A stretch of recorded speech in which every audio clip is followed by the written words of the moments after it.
자, 저 이렇게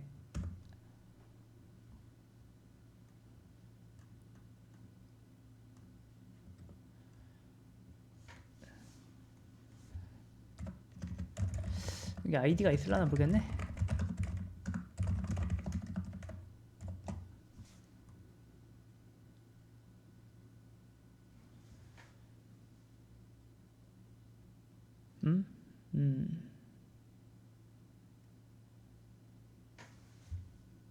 와스 앱이 없는데?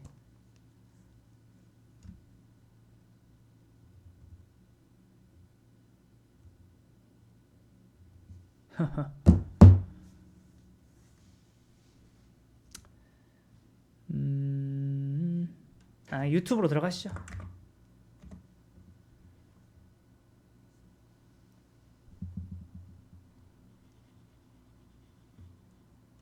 이거 유튜브 보시면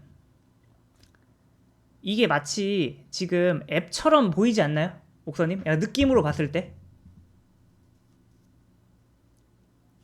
혹시 이게 느껴지시나요? 그러니까 우리가 알고 있는 일반적인 웹사이트는 사실상 네이버처럼 뭐 이런 여러 페이지가 있고, 뭐 네이버 지식인이라 해볼게요. 지식인이 있고 이렇게 클릭하면은 페이지가 깜빡깜빡 거리면서 이렇게 렌더링이 되잖아요. 요런 게 보통 웹사이트죠. 여기까지는 이해되시죠, 목사님? 우리가 아는 웹사이트는 보통 이렇게 생겼잖아요. 네. 근데 혹시 이렇게 보면, 자, 제가 뉴스를 클릭할 때 이게 페이지가 전부 다 리렌더링 됐나요? 아니면은 마치 앱처럼 일부분만 바뀌나요?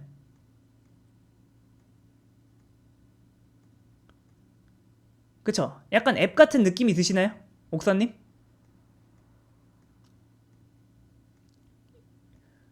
네. 이런 거를 SPA라고 하는데, 네. 그러니까 싱글 페이지 어플리케이션이라고 해요, 이거를. 앱이 뭐냐면 그 우리 앱스토어에서 받는 앱들 있잖아요. 자, 요거 우리가 보통 앱스토어에서 받는 앱 같은 경우에는 여기 메뉴가 이렇게 있을 때 내가 이제 요 버튼을 누르거나 요 버튼 누른다고 해서 전체 페이지가 다시 리렌더링이 될까요? 마치 웹처럼? 웹 같은 경우에는 우리가 뭔가를 클릭할 때마다 여기가 전부 다 싹 다 다시 그려지잖아요. 이해가 되시죠? 그래서 살짝 약간 느린 느낌이 들지 않나요? 이런 느낌 든 적 있죠? 웹은 느린데 우리가 휴대폰에서 다운받은 앱은 뭔가 클릭할 때마다 반응이 굉장히 빠르죠? 요거 느껴보셨나요? 그쵸? 네. 자, 생각해보세요.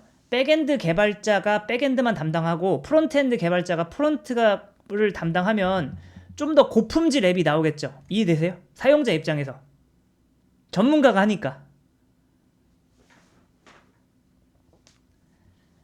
그쵸? 네. 그래서 이렇게 SPA 방식으로 만들면, 네, SPA 방식으로 만들면 어떻게 된다?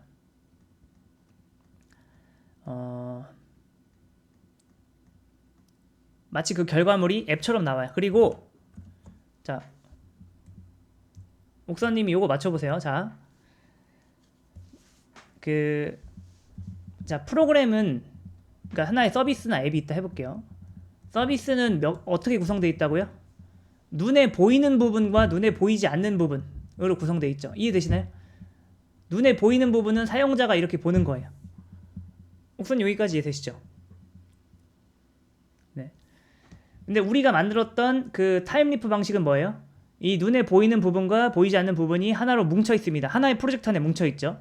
근데 자, 우리가 REST API 방식으로 만든다고 해볼게요.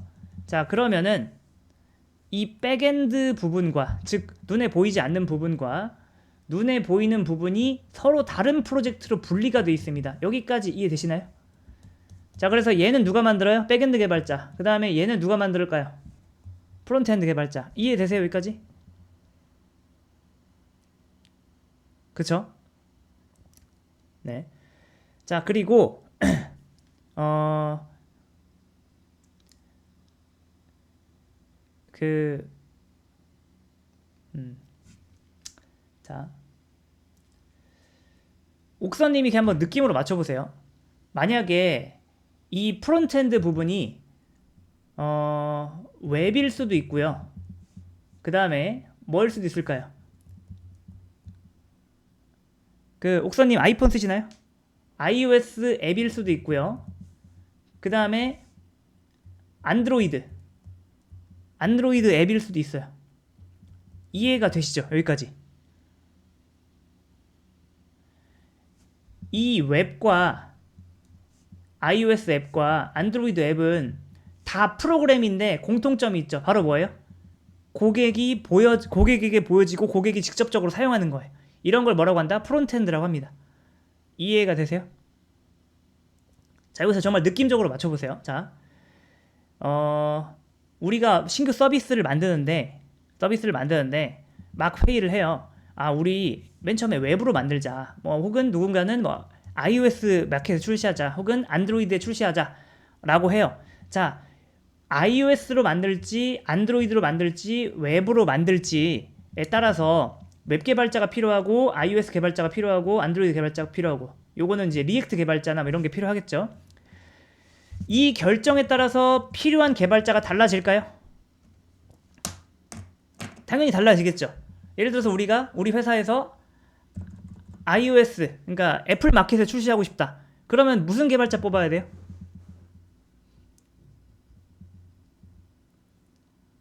그렇죠. iOS 할 수 있는 사람. 그렇죠. 그 다음에 안드로이드 마켓에 출시하고 싶어요. 그럼 뭐 해야 돼요? 안드로이드 개발자 뽑으면 되는 거예요. 그렇죠. 자, 그런데 자, 옥선님이 백엔드 개발자예요. 자바 백엔드 개발자를 해볼게요. 옥선님이 자바 백엔드 개발자인데 옆에서 이 회의를 듣고 있어요. 뭐 우리를 뭐 이제 서비스를 웹으로 하자, iOS 개발자 하자, 안드로이드 개발자 하자. 그러면 옥선님이 이 회의를 들으면서 안드로이드 개발을 하건 iOS 개발을 하건 웹을 개발을 하던 옥선님이 잘릴 일이 있을까요? 왠지 그런 생각은 안 들죠. 그쵸? 왜냐면 어차피 지금 우리는 뭐예요? 보여지는 부분과 분리된 백엔드를 만드는 영역에 속해 있는 거잖아요. 옥선님 이해되시죠? 그럼 여기서의 로직이 뭔가 글을 추가하고 삭제하고 그런 걸 텐데, 네, 그런 내부 처리가 껍데기가 웹인지 iOS인지 안드로이드인지에 따라서 확 바뀔까요? 아니면 거의 차이가 없을까요?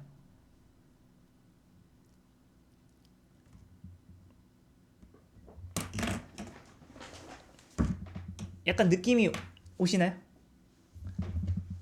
옥선님 그럼 이거 해보면 돼요. 혹시 그 유튜브 앱 사용하시나요? 옥선님? 그쵸?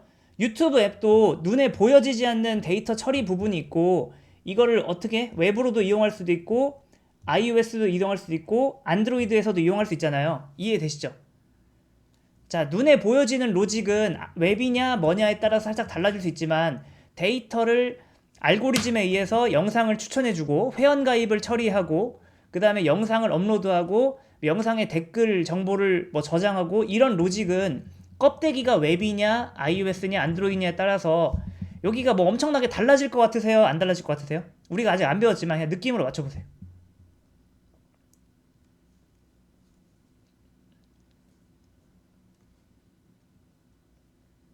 그러니까 껍데기가 iOS면 iOS용 백엔드를 만들고 안드로이드면 안드로이드용 백엔드를 만들고 막 이렇게 해야 될까요?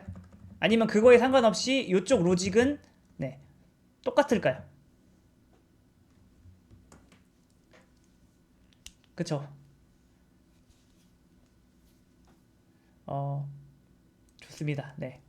옥선님 요거는 약간 느낌이 안 오시죠? 요거는 제가 그냥 정답을 알려드릴게요.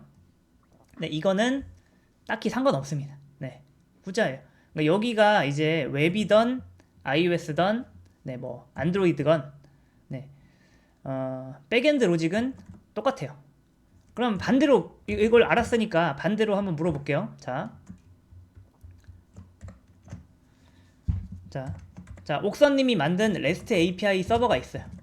이거를 스프링 부트로 구현을 했다 해볼게요. 여기까지 되시죠? 그러니까 이게 일정의 상황이에요. 자, 얘랑 웹이랑 통신할 수 있을까요? 이거 가능합니다. 여기까지도